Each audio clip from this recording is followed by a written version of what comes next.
Hello, and welcome to Two Pews in a Pod. Join us as we explore faith in a modern world at Evangelical Lutheran Church in Frederick, Maryland. Now here are your hosts, Pastor Paul Baglios and Deacon Megan Wyant. I'm Megan Wyant. And I'm Paul Baglios. And welcome to our fourth of four in a series that we are having where Paul and I are talking about our experiences in ordained ministry. Paul has been in ordained ministry for 40 years, and I have been in it for 3 weeks, almost probably less than a month at this point. But today, for our fourth episode, we really wanted to talk about what are our hopes, what are our fondest hopes for the ministry and the work that we are doing here at Evangelical Lutheran Church. And so since you are the senior at the table with the experience, I thought we might begin with you and your hopes. That was skillful. That was skillful. As we enter, too, I mean, this is what you've completed 4 years. 4 years, I mean, three, and you're in your I'm fourth. currently in my fourth year. So you've also turned a corner in that way too, with the work and your time here of what do you want to do now that you're entering this fourth year. Mm-hmm. So this is something that you have heard me talk about a lot. Many people of the congregation have heard me talk about a lot, but it's at the forefront of my mind. And I'll talk about the night of your ordination, when Sister Noreen Stevens, the director of the deaconess community, was with us as our preacher for that occasion. And I remember hearing her hear our bishop make reference to the fact that this congregation is close to its 300th anniversary. Yes. To which she said, wow. Now, she has served most, if not all, of her ministry in the upper Midwest, where there are very large, very healthy congregations, but in that part of the country, there aren't any that have the historical longevity that we celebrate here. Right. I often think about the fact this congregation, Evangelical Lutheran Church, is itself older than the city of Frederick. It is older than the state of Maryland. It is certainly not the oldest Lutheran congregation in the continental United States, but it's one of them. Right. And there are few congregations anywhere in the history of Christianity that are approaching a 300th anniversary. Right. For us, that year will be the year 2038. So 14 years from now, and what I often say is we are 14 years from that 300th anniversary, and my fervent hope for this congregation, and it is a hope that animates what I do in ministry with the people of this congregation, is I would like to know that when ELC hits that 300th anniversary, that rather than just a sense of, we made it through three centuries, it's like, wow, let's go. Century number 4, here we go. Yeah, I love that. And I have that sense too a lot of the time that we're in this setting that is so amazing when it comes to the ancestors and the people who brought us here. I think of our Sunday school program that just hit 200 years anniversary of the immensity of that. But we often forget it. So it's fun when you have somebody come in and go, wow. Yeah. Because we really are so blessed and so lucky to be in this congregation. And I have similar hopes. I love this community. I was born and raised in Frederick and grew up at the foot of all these spires, of the clustered spires, without ever having stepped foot in them, really, but knew them as symbols in the community for who we are. So to get to work in one of those, is to me an honor, but I would love for us to ensure that we are out in the community being that symbol of hope and love and radical welcome and good news. And not just a pretty mural or a postcard or an emblem on a shirt. Yeah. That is what really my fondest hope or my biggest dream for the congregation is that we are known and beloved for the impact that we make with our neighbors. Amen. And I jump to echo that and affirm and confirm that. I think the same. Anybody who knows Frederick knows that wherever you see photographic or design replica of downtown Frederick, historic downtown Frederick, the community of the clustered spires. I'm Yes. looking at different pieces of artwork on these walls. You always see the twin spires. We really need to copyright this. Of we do. We honestly do. And I love that. At the same time, if we are only known as a picturesque landmark, yes. we have no ministry, we have no mission, we have no future. A church cannot be a museum, no matter how attractive it may be. Therefore, and this is part of hoping that in the year 2038, this congregation is just spilling over top of itself, moving into a 4th century. Yes. I think it's vital that we continue to pay close attention, especially to how we are engaging our neighbors in this historic downtown community. Yeah. And I mean, I think that's something that you and I have gotten to with working with the other clergy downtown and learning from them and what they're doing. We're building this sense of community that we really need. I think Frederick is like all cities, has its own dynamics and is super fascinating. But what happens downtown is different than the rest of the county. And so I think it's just really important that we're paying attention to the bigger county and the bigger area, but also of who's just walking through our gardens day and night. Day and night. And I mean, it's a beautiful thing, the amount of people who feel ownership for these gardens. I was walking through just the other day and a woman was walking a dog and we passed and she didn't realize I was working here. And she goes, "Aren't these just the most beautiful gardens? This is a secret back here I don't tell people about." And I thought, how funny, but also how sweet that this is a secret, safe place for her. But what can we do to help continue that so it's secret? It's not secret, but it's a safe place for everybody and for so many people to feel at home here. Well, in the ways that we have tried to meet our neighbors on the sidewalk in front of our building just this past Saturday, again, for a couple of hours, you were out there, Marie was out there for a pet blessing. Whoever wanted to come by with animals. And it's amazing how many people walk by and they stop, they see the open doors and they're peeking to try to decide if they're welcome.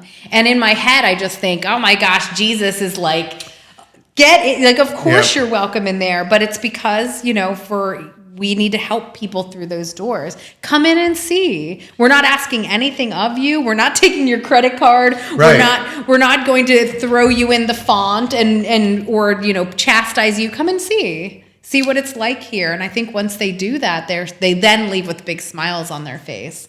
Well, and we certainly should give shout out to our colleague Marie, who's in the room with us as we record. She is our production engineer. But she's been a marvel of working in the sanctuary, prepping things for the worship of a weekend, and just having the front doors open. And week after week, I hear how she engages with people who will take timid steps to come in, and she welcomes them. And I would add on that too. I would hope for this congregation that all of us in this community of faith learn the disciplines, the joys, the habits of that joyful, open welcome. Yes. Of course, come in. Of course, take part. Of course, enjoy. And isn't that the gospel right there, right? Isn't that God and us embodying and being God bearers, right? That welcome of course, come in. Of course, you are welcome. I hear this from a lot of people who become newer participants in the life of this congregation or newer members of this congregation, that one of the things that drew them to that commitment was their experience of welcome when they made the step to come here for a first time. Yeah, absolutely. And I would hope that we would intentionally continue to teach this congregation that is the ministry that is crucial to the 4th century of this congregation, and the 5th and the 6th, and however many there may be. Yeah. I also will hear a number of our people who will say, "Oh, I was talking to my neighbor," and I said, "You ought to come and see what's going on here at ELC." I think of those early stories in the Gospel of John when the community of disciples begins at first to gather around Jesus. In the other Gospels, usually that happens because Jesus is saying to them, "Follow me." But in the Gospel of John, there's a twist where he is saying, or they are saying to one another, "Come and see." Come and see. Yeah, I love that. And I would hope that ELC becomes even more intentional and joyful in how it says to our neighbors, "Come and see." Yeah. I think that's, I mean, and we know statistically, right, that people are much more likely to go to church if they are invited. Yeah. And I know you and I are great at inviting people, but I think we're also white noise. You walk, Yep. You're wearing the clergy collar. We expect you to ask us to come to church. And then they run in the other direction when they see us coming. And so, but having our community do that and go out and encourage people in, that's what brought me and my family in when we first came was, why don't you try this church? You know, it's really great and the people are really kind and, okay, well, that's what I keep hearing, everybody. But then to come and experience that, we forget often that while we're this big, beautiful, historic church, that can be really intimidating to people as well. And to acknowledge that church and churches have hurt and harmed many communities. So to give that encouragement is exactly what we need. That encouragement, that love, that soft open of just peek in the door. Yes. Yeah. And then a deeper level, for people, whether they have been here for 80 or 90 years or whether they've been here for 8 or 9 minutes, that they would hear good news. Good news. In the life, in the gathering, in the proclamation of this congregation, that they would hear the good news of God in ways they may never have heard it before or haven't heard it perhaps in a long time, that is very different than so much of the wretched bad news that is screamed at people in the name of God. Absolutely. Absolutely. And that's something that I hear from people as well, is what brings them back week after week is, when I leave church, when I leave ELC, I just feel good. I feel ready for the week. I feel refreshed. And that to me is why we are drawn in the first place, is that we're being fed. And then we get to be released back into the world that is so difficult and so full of conflict. So I hope by the time we get to that 300th year, it's feeling a little bit less like that. But I hope that if it is just like that we can continue, like you said, serving the good news. And I didn't think about this until just listening to you now. That connection comes back to the name of this congregation. That's true. The word evangelical in the contemporary United States connotes, suggests, means many things that it does not mean for us. Yes. It tends to mean judgmental, exclusive, and a number of other negative things that turn people off. Yes. Or even worse, hurt people. Yes. I've heard our youth say that they'll tell their friends, we're Evangelical Lutheran Church, but not that evangelical. And the name of this congregation, as you know, and most of our hearers may know, but it always bears repeating, comes from the Reformation use of the word evangelical to distinguish from Catholic, as in Roman Catholic. Right. That the churches that became part of the Reformation movement under the leadership of Martin Luther, his co-workers, and a number of other Reform leaders began to call themselves evangelical because of their confessional commitment that they were going to make sure that the people heard the good news of God. And evangelical means good news. Yeah, I love that. I love that as like central to who we are, and really embracing that, I think is, that's beautiful. What other hopes do you have? Oh my gosh, I have so many. Have you exhausted I all have your exhausted hopes? my hopes. I've exhausted them. Well, no, I think the other thing I want to make, one of the things that I'm constantly working at is making sure that we're maintaining, like you said, thinking about the world and how we are constantly being drawn into negative thinking and thought patterns is really fighting against the scarcity mindset of we don't have enough. Yeah. Because I do think we need to be open and honest about the trends of churches and what we see with our pews becoming less full, that we're not letting that derail the work that we're doing. Mm-hmm. Because I think it's so common, for us to see that and be disheartened and to think that, oh, what I'm doing doesn't matter and it's not working and maybe I should do something else. When in fact it is working, but just in a different way. Mm-hmm.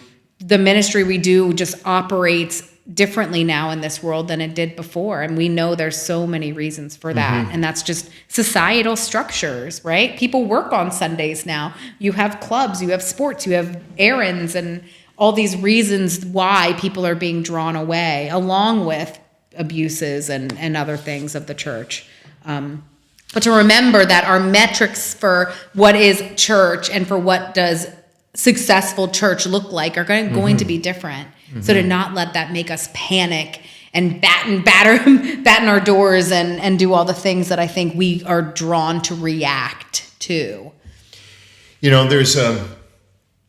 I learned something as a strategy for the way an institution or an organization engages in critical reflection about itself. And this is a hard thing to do, but you go out into the community and you begin to ask your neighbors, what goes on there? What do you know about that place? We have done this. I did this previously in a congregational setting. We also did a bit of this in a college setting. Going out to the neighborhood, we were doing some strategic planning, beginning with critical self-assessment about who we are as an institution, and to ask your neighbors, what do you know about that place, that college, that church, that congregation? What goes on there? And then the question, if it ceased to exist, what would you miss? What would you miss? Oh, I love that. And I would hope that at that 300th anniversary, that ELC is brave, bold, smart, and daring in how it has a will and a capacity to engage in critical self-assessment for the sake of the gospel. Right. Yeah, I think of our scripture coming up just this week about the rich man, right? The rich man's question and giving away and making sure that we're just grounding ourselves in that and what we're supposed to be to our community, which is a place that we are feeding the sheep. Yeah. I love it that the people who come so often say to us every week how much they love the life of this congregation. That's a good thing. But this can't just be a club, a social club, a club of good feelings. Yes. For those who are already part of the community. Yeah. A church always has to be outward facing. One of the questions that you have taught me to ask in every setting is, who's not here? Who's not here? Yeah. Who is not in this gathering, who is not at this table, and why not? And why not, right. Well, these are some big hopes and dreams we have, but the beautiful part is I do think that we are really blessed in not only our location and our assets, but our people and in spirit. So I think we're in a good trajectory. Indeed. Just stay on tracks. But thank you so much for joining us today for this 4th of 4 episodes. My name is Megan Wyatt. And I am Paul Baglios. Thank you.